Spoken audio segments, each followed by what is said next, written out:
There's a house in every neighborhood that looks like nothing special. A little faded, maybe a bit outdated.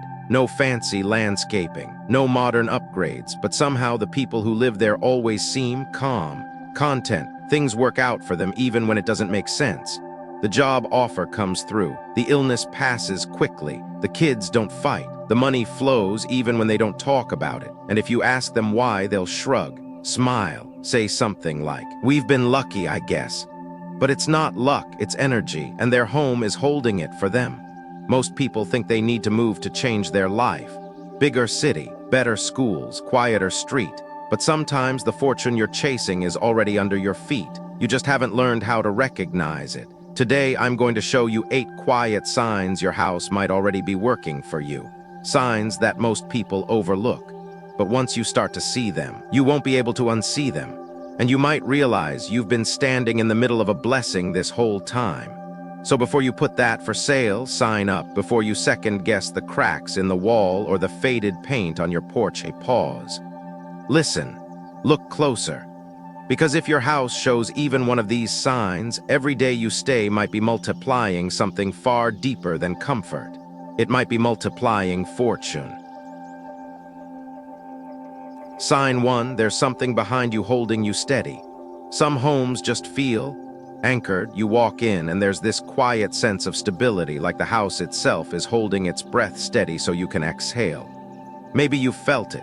Maybe you live in a place like that, or maybe you've only noticed it when you've left. Because the truth is, the most powerful energy in a home often isn't what's in front of you, but what's behind you. Let me explain. In energy mapping, the back of a home acts like a spine. It supports everything else, your finances, your health, your sense of safety.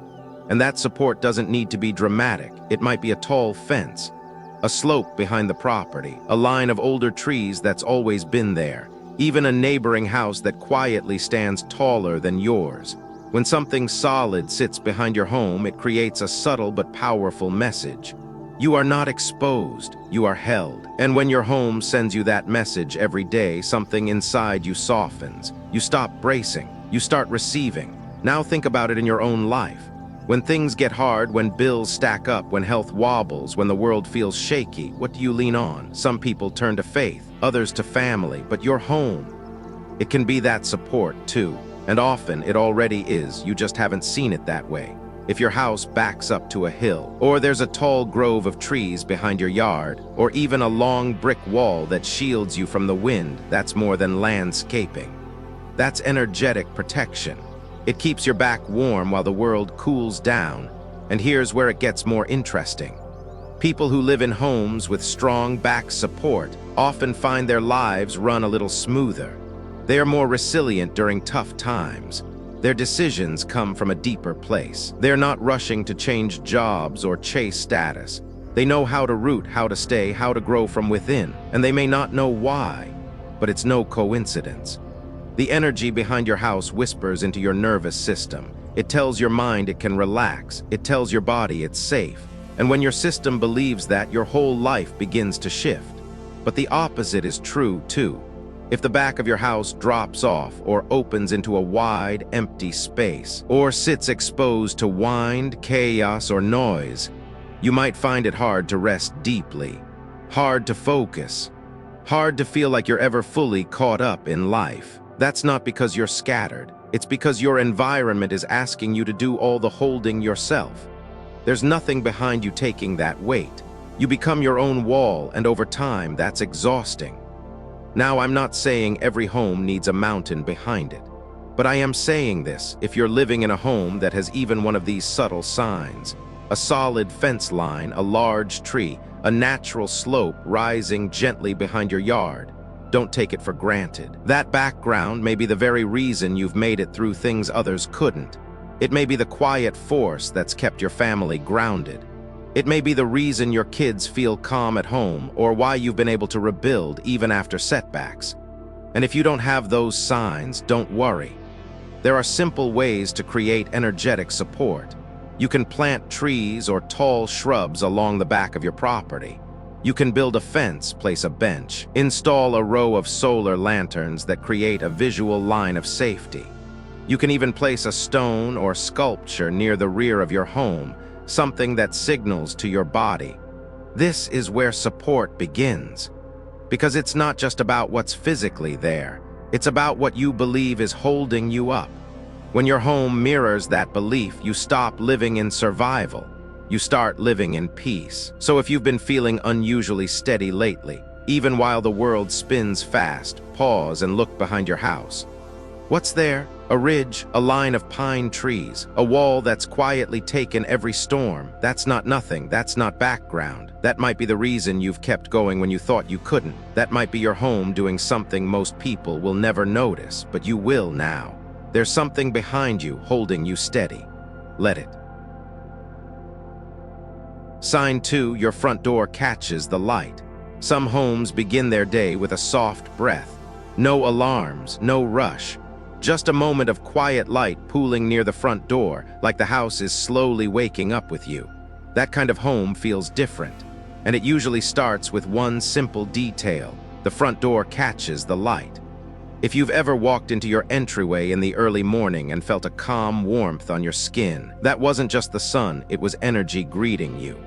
The light that touches your front door doesn't just brighten your floorboards, it opens a path. It welcomes in new possibilities. It activates a subtle current in your space that says, you're alive, you're ready, you're safe to receive. In many homes, this doesn't happen. The doorway stays dark. The curtains stay drawn. The entry is cluttered, forgotten. And slowly, without anyone noticing, the house begins to feel tired. The people inside start dragging. Coffee doesn't work the way it used to. The mornings feel heavier. The spark that used to come with the start of a new day just fades. But in homes where the front door gets even just a little morning light, things flow differently. The mood lifts. The air feels clearer. People move with less friction. It's not a miracle, it's physics. Light carries frequency, warmth, and momentum. And when it enters your home through the right place, the very mouth of your space, it changes the way everything inside feels. And here's where it gets more powerful. That one beam of light doesn't just illuminate your hallway. It sends a message to your nervous system. Today begins with ease. It helps reset your internal rhythm. It nudges your mind toward clarity, not clutter. You may not realize it, but the homes that lift us are the ones that let the light in where we arrive and where we leave. Your front door is more than an entrance. It's an energetic gate. Think about how many times you've rushed through that space, keys in one hand, grocery bag in the other, thoughts somewhere else. That moment you cross your own threshold, it's a ritual. Whether you're returning home or stepping out, the energy around your door sets the tone. So when that space is dark, cramped, or neglected, it sends signals. Be fast, be tense, be small. But when it's bright, open, and gently touched by light, it says something else entirely. Come in slowly, breathe, you're home now. And those words, even unspoken, change people. Now let's make this tangible. Walk to your front door tomorrow morning. Don't flip the switch. Don't turn on any lights. Just stand there. Is there light, natural light, reaching the entryway? Does the air feel fresh or still? Is there space, or are you dodging shoes, bags, forgotten packages? If the answer is it's dark, cluttered, and closed off, that's okay. It's not a flaw. It's just a missed opportunity. And the fix is gentle. Open the curtain near your entry, even if just halfway. Replace a burned-out bulb with a soft, warm light. Move the trash bin away. Hang something that reflects beauty, a mirror, a wreath, a piece of art that makes you feel something. Light isn't just about brightness, it's about attention.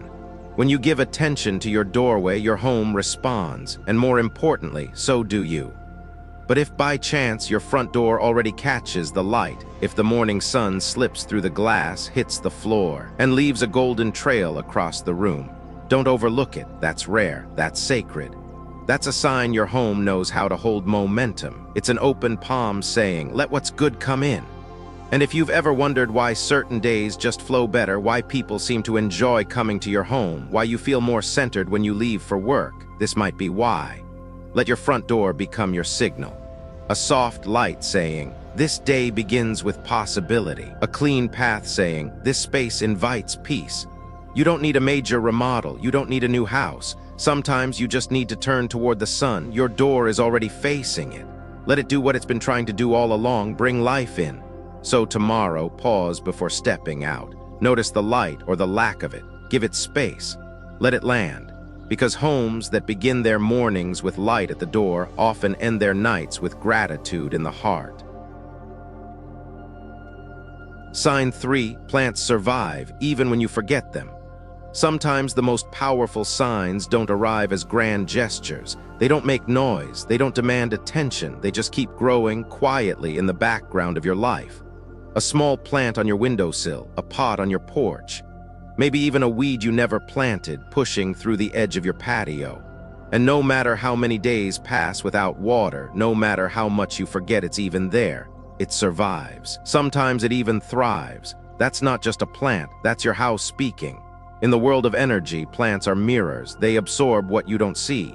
They respond to what your body feels but your mind can't name. And when a plant keeps growing, especially when it's neglected, it's not just being resilient. It's telling you something about the energy of your space. It's saying, this place is alive. This place supports life, even when life forgets to ask for it. Maybe you've seen this happen before. You bought a fern with good intentions. You set it down near a window, told yourself you'd care for it, and then life got busy. But a few weeks later, there it was, still green, still unfurling. Or maybe you passed a neighbor's porch where the same potted ivy has been growing for years, untouched, never repotted, never pampered, just quietly spilling over with leaves. These aren't coincidences. They are signs of energetic flow. When your space holds clean, moving, supportive energy, life inside it continues, whether you're tending to it or not. That includes your plants, and that includes you. Now ask yourself this: are there places in your home where things seem to grow better? A corner where flowers last longer? A windowsill where the herbs come back faster? Have you ever moved a plant from one room to another and it suddenly perked up, as if it finally had room to breathe?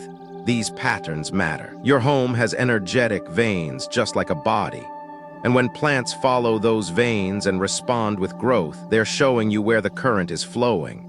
They're showing you where energy is gathering, lifting, supporting. But here's the deeper truth. Many people live with signs like these and dismiss them. They don't see a blooming plant as anything more than luck. They think, well, I guess I picked the right spot. But you didn't just pick the right spot. The spot picked you. And it's time you started seeing that as the message it really is. Let's go even further. Think about homes where no plant seems to survive. No matter how much you water, fertilize, rotate, it wilts. It dries, it drops its leaves in silence. That's not failure, that's communication. The space may be stagnant, the energy may be blocked, or worse, there may be something in the environment that's draining instead of feeding. And if the plants feel it first, you can bet your body is feeling it too, just more quietly. Trouble sleeping, feeling stuck, creative blocks, emotional heaviness. These are not just personal issues. Sometimes they are spatial ones.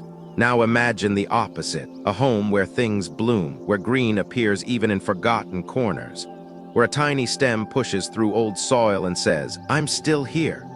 That kind of growth isn't just survival, it's symbolic. It means your home is in harmony. It means the environment is so rich, so balanced, that even when care is delayed, life finds a way. And maybe that's the part we all need to hear. Life finds a way. Maybe you've been hard on yourself lately. Maybe you've let things slide, forgotten to take care of yourself in the ways you promised you would. But if the plants in your home are still growing, still stretching toward the light, maybe it means there's something in you still rooted, still reaching, still alive. That's not small, that's sacred. So let's make this real. Walk through your space with new eyes. Don't look at your plants just for color or size. Watch how they behave. Which direction are they leaning? Do new leaves arrive quietly each week? Is there one that refuses to die no matter how little you water it? That's the sign, that's the energy, that's your home saying, this place nourishes, you are being held. And if you don't have plants right now, start small. A single pothos in water, a peace lily in low light, not to decorate, but to observe. Watch what happens in the weeks ahead, not just to the plant, but to you. Does your sleep deepen? Does your breathing slow when you sit beside it? Do you find yourself talking to it even unconsciously? That connection, that noticing is where change begins.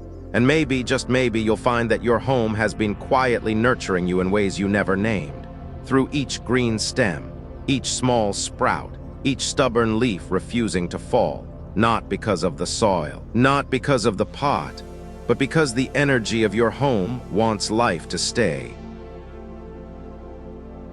Sign 4, water flows smoothly. Water is always speaking. You just have to listen to how it moves. The truth is, if you want to know how energy flows in your home, you don't need to study blueprints or move furniture around. You just need to follow the water. Listen to your faucets. Watch how your drains behave. Notice what happens when you pour, when you wash, when you walk into your bathroom at night and hear that soft, steady drip from the sink. Because when water flows smoothly, something else flows with it. Wealth, stability, peace. This isn't magic, it's movement. In any home, water is the most visible form of life energy. It enters, it moves, it leaves, and if that movement is clean, balanced, and uninterrupted, it creates a rhythm the rest of your life can lean on. Think about the homes where things always seem to just work out, where bills are paid on time, where repairs happen before anything breaks, where money comes and goes without drama. In most of those homes, water isn't a problem, it's a partner. The toilets flush quietly, the dishwasher hums gently, the shower flows without spurts or stops, no constant leaks, no clogs, no chaos. That's not a coincidence, that's alignment. But the opposite is just as true. If your home is filled with small water issues, leaky faucets, slow drains, standing puddles near the washer, toilets that run all night, pay attention. It's not just annoying, it's energetic noise. Those issues send a signal to your nervous system. Something's not flowing right. You start to feel more anxious, more distracted, less in control. Financial stress starts to rise even if the numbers haven't changed. You become more reactive, less steady. That's not about being dramatic, that's about resonance. Your environment is showing you, through water, where the imbalance is. Now think about this. How do you respond when something overflows? Not just the sink, but life. When the washer floods or the basement gets damp, does it happen in a week when everything else feels heavy too? That's not just plumbing. That's your home echoing what's already under the surface. Chaos inside creates chaos around. And when the water stops moving or starts escaping, it's often a sign that something is being emotionally held too tightly or ignored altogether. But here's the good news. Water is forgiving. The moment you give it a clean path, it responds. Fix a leak and the whole energy of a room can shift. Clear a drain and suddenly your thoughts feel clearer too. Place a small bowl of water near your entryway, something clean, intentional, and it becomes a gentle anchor for flow. Even adding a soft water feature or a bowl with stones and salt in your kitchen can restore movement. Because water doesn't just represent money, it represents momentum. Let's make this practical. Walk through your home with one simple question in mind. Where is water stuck? Is there a bathroom where the shower doesn't drain well? A sink that always smells just a little off? A hose outside that leaks at the connection? Start there, not with fear, but with attention. Every small fix you make sends a message. This house moves, this life flows, nothing stays stuck here. That's a powerful message to live with. And if you've been dealing with the same leak over and over again, if it feels like no matter how many times you repair it, it returns, that's not a plumbing failure. That's a loop. And loops happen when something deeper hasn't shifted. Maybe you're holding onto guilt about spending, or stuck in resentment over how someone handles money, or living with the weight of financial decisions made long ago. Water doesn't care about your budget, but it reflects your beliefs. And when your beliefs start to shift toward trust, toward openness, toward abundance, you'll find that even the stubborn leaks begin to disappear. Here's something most people don't realize. Homes with healthy water movement often carry the scent of ease. There's a freshness to the air, a softness to the way sound moves through the rooms. Even guests notice it. They may not be able to name it, but they feel it. They linger longer. They breathe deeper. That's not design. That's the power of clean flow. So ask yourself, when you turn on the tap in your kitchen, do you hear balance or resistance? When you flush the toilet, does it finish its work with quiet confidence or keep cycling restless? When you shower, do you feel like the water is washing things away or just sliding past what's stuck? These moments, though simple, are mirrors. And the more gently and intentionally you tend to them, the more ease begins to move into the rest of your life. You don't need a perfect home. You don't need new pipes or expensive upgrades. You just need awareness. Water doesn't need to roar, it only needs room. Let it move through your space like a song you hum without realizing. Soft, present, repeating, healing. So tonight, listen, walk to the sink. Turn the handle slowly. Feel the water as it moves through your fingers. Ask yourself, where else in my life could things move like this? Where else could I let go just enough to let things flow again? Because when water flows smoothly, so do you. Sign 5, small creatures choose your space. Some signs don't come in human language. They arrive on wings or paws, or the soft rustle of something small moving across your porch at dawn. You might not notice it right away. A bird that keeps landing near your window, a squirrel that always chooses your fence, a neighborhood cat that naps in the same sunlit spot outside your door. But if small creatures are drawn to your home, even just to pass through, it's not random. It's resonance. Animals are experts at sensing energy. Long before we built alarms and fences, they were the ones who knew which places were safe, which corners offered shelter, which trees held silence. They don't need logic or language. They feel, and they choose. And when they choose your space, you should ask yourself, what are they responding to?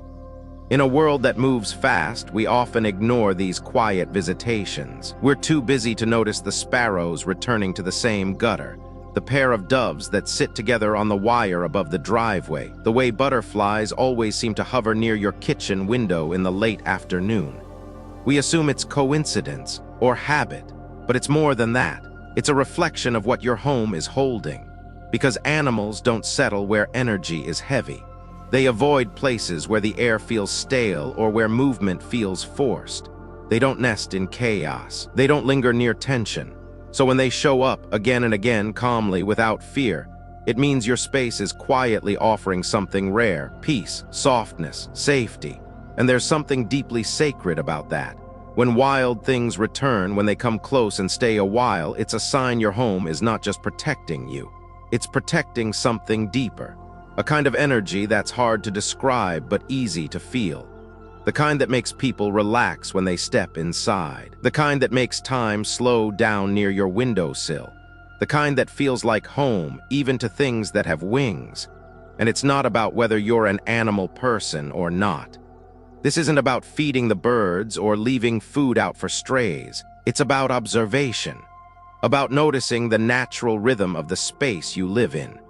Because when you start to see the signs, the quiet arrivals, the return visits, the way a hummingbird pauses midair and chooses your side of the yard, you begin to realize you're not just living in a house. You're living in a habitat, and you're sharing it with something much older than you: instinct. There's a kind of invisible dialogue that begins when we pay attention, and it's not just sweet, it's instructive. That robin building a nest near your back door, she's not picking randomly. She's saying, this place feels safe enough to raise something fragile. That fox you saw darting along your fence line at dusk, he's saying, this space is part of the path I trust.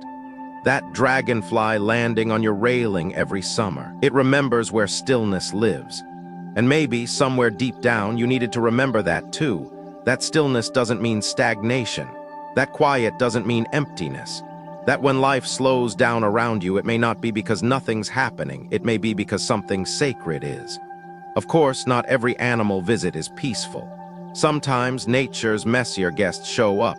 Raccoons knocking over trash bins, ants creeping into the kitchen, spiders weaving webs in corners. But even those have a message, and often it's about attention. Are there areas of your home you've neglected? Spaces that feel forgotten? Energy that's gone stale? Creatures respond to imbalance just as quickly as they do to harmony. And when you respond in turn, not with fear but with presence, you begin to restore that balance. And maybe that's the most powerful part of all. This isn't about decoration or control. It's about relationship, a mutual agreement between your home and the life around it. You offer space. The creatures offer presence. Together you create a field where peace becomes visible. And when that happens, when you begin to live in rhythm with what lands near you, something opens. Your mornings become softer. Your breath deepens when you sit by the window. You start to look forward to the rustle in the bushes instead of flinching from it. You remember that your house isn't just protecting you from the world. It's inviting the world in, gently, wisely, in the form of wings and paws and soft eyes that see more than we ever will. So the next time a bird returns to the same ledge, the next time a dragonfly hovers near your wind chime, the next time your dog sits still and stares at the fence like it's waiting for something, pause. Don't dismiss it. Don't brush it off. Ask instead, what is my home doing right now that allows life to come close? Because homes that attract small creatures often hold big blessings. Sign 6. Small blessings keep arriving quietly. Not all blessings arrive with applause. Some don't even knock.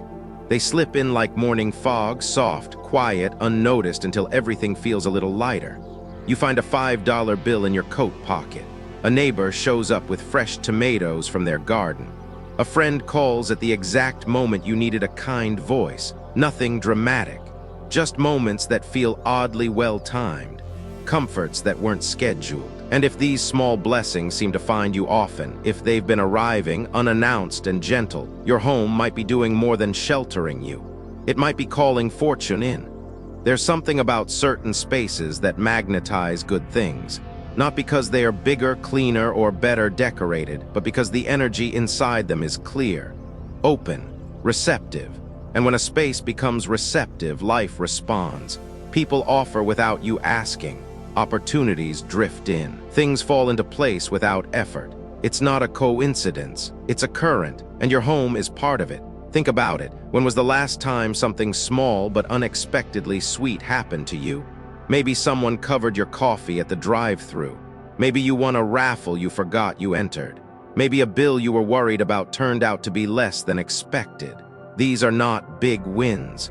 They're not life-changing events, but they carry a different kind of power, the power of repetition. And when they keep happening over and over in a space that feels safe and open, they start to mean something more. They're signs that you're living in flow. The challenge is most of us are trained to ignore these moments. We're taught to wait for the grand gesture, the obvious miracle.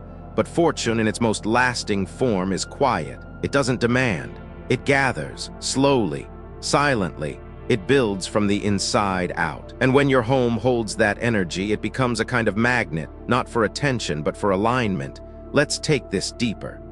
In homes where small blessings appear regularly, there's usually a certain feeling in the air. Not excitement, not buzz, but steadiness. A soft kind of optimism. A sense that things will work out even if you don't know how. That feeling isn't luck. It's a reflection of how the home is holding you and how you're holding the home. Because here's the truth. The more grateful and grounded you are in your space, the more blessings tend to arrive. Gratitude is not just an emotion, it's a frequency. And homes filled with gratitude, even in small acts. A lit candle, a quiet thank you whispered during chores, a moment of pause before sitting down to eat. Those homes become fertile ground. Not for riches, but for richness, and you can feel the difference. When a home is out of sync, even the good things feel heavy. The check comes in, but there's a new repair waiting. You get praise at work, but the energy at home feels tense. The moment doesn't land. But when a home is aligned, even the smallest good things feel whole. They feel received, they ripple. So how do you know if your home is attracting blessings? Start noticing the small patterns. Do you often get unexpected help when you need it most? Do strangers treat you kindly for no reason at all? Do you wake up with a quiet sense that today will go well even if nothing special is planned? These are the markers, not proof but presence. Signs that your space is vibrating at a frequency that life recognizes and wants to contribute to. And if these moments haven't been happening, don't worry. It doesn't mean your home is closed to them. It just means the channels might need clearing. Start with a simple practice, appreciation. Each morning, pick one thing in your home to quietly thank. It could be the roof, the floor, the soft blanket at the foot of your bed. Say thank you, not out loud unless you want to, but deeply, with attention. Then begin to notice. Watch how the small things shift. how the air moves, how you move through it. You may find that the blessings were always there, they just needed acknowledgement. Because fortune, like any guest, loves to feel seen. So when someone brings you soup without asking, don't brush it off. When you find a parking space close to the door on a rainy day, pause. When your dog curls up beside you just when your chest feels tight, pay attention. These aren't random, they're answers. Whispers from the world that your home is aligned, your spirit is open, and life is gently making its way toward you. You don't have to do anything grand to keep the blessings coming. You just have to notice. Receive them like you would a soft knock on the door. Open, smile, and let them in. Because the homes that welcome small blessings are the ones where peace stays longest. Sign 7, you sleep deeply and wake up light. Sleep is the most honest thing your body does. You can push through stress, fake a smile, sip coffee to stay awake, but your sleep tells the truth. It tells you what your nervous system is really holding, what your spirit is trying to release. And perhaps most importantly, it tells you how your home is caring for you, silently, hour after hour, when you're no longer pretending to be okay. If you fall asleep easily, stay asleep through the night and wake up feeling clear, light, even the tiniest bit renewed. That is not luck. That is alignment. That is your space saying, you are safe enough to let go. And for most people, especially now, that is rare. In homes where energy is harsh or heavy, sleep doesn't come gently, it fights. You toss, you wake at strange hours, you dream in fragments or carry feelings into morning that don't belong to the day ahead. You wake up already tired. Your body didn't really rest, it just shut down. And over time, that kind of sleep takes things from you. Focus, immunity, joy. It's not that you're broken, it's that your space may not be holding you the way you need to be held. But in homes with clean, supportive energy, homes that breathe, that release, that soothe, the body remembers how to rest. Deeply, naturally. You don't need white noise or melatonin or a new mattress. You just need the right kind of stillness. The kind that lives in the walls, in the light, in the spaces between the sounds. Think about the last time you woke up and felt lifted. Not because of a long night's sleep, but because of the quality of it. Because something inside you truly turned off for a while. That's what we're talking about here, not sleep as escape, but sleep as restoration. Look around your bedroom. Is it a place that makes your shoulders drop the moment you walk in? Or do you carry tension even into your pillow? What's on the walls? What's under the bed? What's the last thing your eyes see before they close each night? These things speak, and your body listens. Clutter becomes noise, harsh lighting becomes static. Old emotional energy, left in items, photos, spaces, becomes weight. But this isn't about designing a perfect sanctuary. It's about sensing. Tuning into what your body already knows. If you consistently sleep well in your home, that's a sign your space is holding you in a frequency that restores. And when your body feels safe, it doesn't just heal, it expands. You think more clearly, your decisions improve, you're more patient with others and with yourself. That's not just self-care, that's environmental care. It's no coincidence that when people move into new homes, their sleep often changes. Some feel immediate relief, like their body was waiting for that space. Others find themselves waking at 2 or 3 a.m., mind racing. Not because the room is wrong, but because the energy hasn't settled yet. It takes time. But more than that, it takes awareness. Are you letting your room breathe? Are you opening windows during the day? Are you clearing stagnant energy, not just dust? One of the simplest ways to check the energy of a bedroom is this. Lie down and listen. Not with your ears, with your body. Can you feel your chest relax? Does the air feel light or thick? Is your mind racing or beginning to quiet itself even before sleep?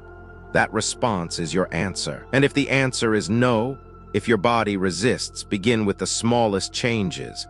Remove what doesn't feel like rest. One object, one old stack of papers, one forgotten box under the bed. Replace overhead lights with a warm lamp. Add something living like a small plant or a scent that brings your breath down an octave. It doesn't take much to shift energy. The body notices everything. But if right now you're living in a home where sleep comes easily, where your nights are deep and your mornings are light, pause and feel the rarity of that, because that is one of the clearest signs your space is aligned. It's not about how quiet the neighborhood is. It's not about square footage. It's about trust. Something in your home is telling your nervous system, you're safe enough to release today. And that message, when repeated nightly, rewires your life. So the next time you wake up without an alarm before the sky is fully bright, and you feel that sense of calm stretching into your limbs, know that your home played a part in that. It wasn't just your body healing. It was your environment holding you in silence. Let that be the blessing you don't rush past. Because homes where sleep is deep and waking is light are homes where peace lives longest. Sign 8, mealtimes feel easy, even without words. You can tell everything about a home by how it feels at the dinner table, not by the food, not by the size of the kitchen or the color of the cabinets, but by the silence, what kind it is. Is it tense, tight, or does it feel like a soft pause, like everyone's shoulders can finally rest? If mealtimes in your home feel easy, even without conversation, even without ceremony, that's not something to take lightly. That's a sign, a deep one. It means your space has cultivated something sacred. Harmony, not the loud kind, not the kind that posts photos of smiling faces and perfect place settings, but the kind you feel in your chest, the kind that makes everyone breathe a little easier the moment they sit down. Think about it. In homes where energy is unsettled, the kitchen is often where it shows first. Voices rise faster, people interrupt more, small comments turn sharp, meals become something to get through. But in homes where peace has been nurtured, intentionally or not, you can hear it in the quiet. The spoon tapping the bowl, the chair sliding gently back. The sigh someone lets out without realizing it. That's not just routine, that's release. And it doesn't mean every meal is perfect. Sometimes there's takeout containers and mismatched plates. Sometimes someone eats early or late or alone. But even then, if there's no heaviness, no unspoken pressure, no anxiety wrapped around the air, that matters. That means the emotional weather in the home is calm. And calm homes attract good things, not just for you, for everyone who walks through the door. Now think back. Have you ever had a meal where no one talked and yet it felt connected? Like the silence wasn't empty but full of understanding. That's a form of spiritual alignment. It means no one in the room feels they have to perform, that everyone is allowed to just be. That's rare. So many families, without meaning to, turn meals into battlegrounds, not because of what's said, but because of what's not. The unsaid tension, the roles people feel trapped in, the way energy holds just a little too tightly around the table. And over time, those mealtimes leave more than indigestion. They leave impressions on children, on memories, on how people feel about home. But when a space holds peace around food, it does more than feed the body. It becomes a place of emotional digestion, too. The day's friction dissolves, thoughts settle, hearts open even if no one says a word. A peaceful mealtime becomes the reset button on a long day. And homes that provide that, even in the smallest, simplest way, are doing something extraordinary. Here's the thing. Peace at the table doesn't come from having less conflict. It comes from having less energetic clutter. A room full of harsh lighting, cluttered counters, or unresolved tension will always feel harder to sit in, even with good food. But a room that's been cared for, even just through a moment of intention, a candle lit, music softly playing, someone saying, "Here, let me get that." Those rooms change the entire nervous system of the people inside them. And here's what's even more powerful. You don't need a family to feel this. You don't need a full table or multiple chairs. Even a solo meal eaten slowly in a space that feels soft and safe. That's a sign, too. It means your home is holding you with the same grace, that you've created something solid enough to nourish you in silence. So look closely at your meals, not the food, but the feeling. What happens to your body when you sit down? Do you feel urgency or permission? Do you brace for something, or do you finally let your belly soften? These aren't just mood swings, they're energy patterns. And your home, your kitchen, your table, all of it plays a part. If mealtimes have been tense lately, don't panic. Start with atmosphere. Clear the clutter, turn off the overhead light and use a lamp. Play something gentle, sit without multitasking. Let the room settle before the food arrives and notice what changes. Because sometimes all it takes is one calm person to shift the tone of an entire house. But if your home already holds that peace, if meals, however imperfect, still feel like soft ground under your feet, honor it. That's not ordinary. That's the result of emotional safety being quietly built, moment by moment over time. It's the echo of kind words, of held space, of conflict that got worked through instead of buried. And that energy doesn't just stay in the kitchen. It flows through every room. It shapes how you sleep, how you speak, how you move through the world. So if you found yourself sitting in silence lately, not because you have nothing to say, but because nothing needs to be said, pay attention. That's not emptiness. That's fullness unspoken. That's the energy of a home that feeds more than hunger. That's a kind of wealth you can't buy. Because the homes where mealtimes feel easy, even without words, are homes where love has quietly, steadily taken root. Final, if you've stayed with me through this journey, through the signs that hide in plain sight, the quiet echoes in your plants, your sleep, your water, your mealtimes, then you already know this truth in your bones. Fortune doesn't always come as money or status or luck. Sometimes it comes as peace. A peace you didn't realize was rare. A calm that others feel when they enter your home and don't know why they breathe a little deeper. A rhythm in your daily life that says, without words, you are held here. You are supported here. And life is quietly multiplying around you. Every sign we explored, every creature that chose your porch, every plant that refused to die, every moment of rest, every easy silence at the table, these are not coincidences. These are your home's way of reflecting the energy you've either nurtured or unknowingly protected. And when those signs align, when they begin to appear one after another, it means something far more powerful than superstition. It means you're living in resonance, in rhythm, in quiet abundance. Science might call this coherence. A state where your external environment supports your internal balance, where your nervous system feels safe enough to soften and your decisions become wiser because you're not choosing from fear but from trust. That trust, it starts at home, always, and that's why your home matters, not just as shelter, but as mirror, as messenger, as quiet co-creator of your life's flow. So if these signs are showing up around you, let yourself receive them fully, without doubt, without apology. You don't need to chase something bigger. Sometimes staying exactly where you are is what multiplies everything. Thank you for walking through this with me, for noticing the quiet things, for remembering that wealth doesn't always shout, it sometimes whispers. And to your home, your body, your spirit, I send this wish. May the light keep catching your door. May your water flow with ease. May your rest be deep, your table be soft, and may your life continue quietly to bloom. Until next time, take gentle care.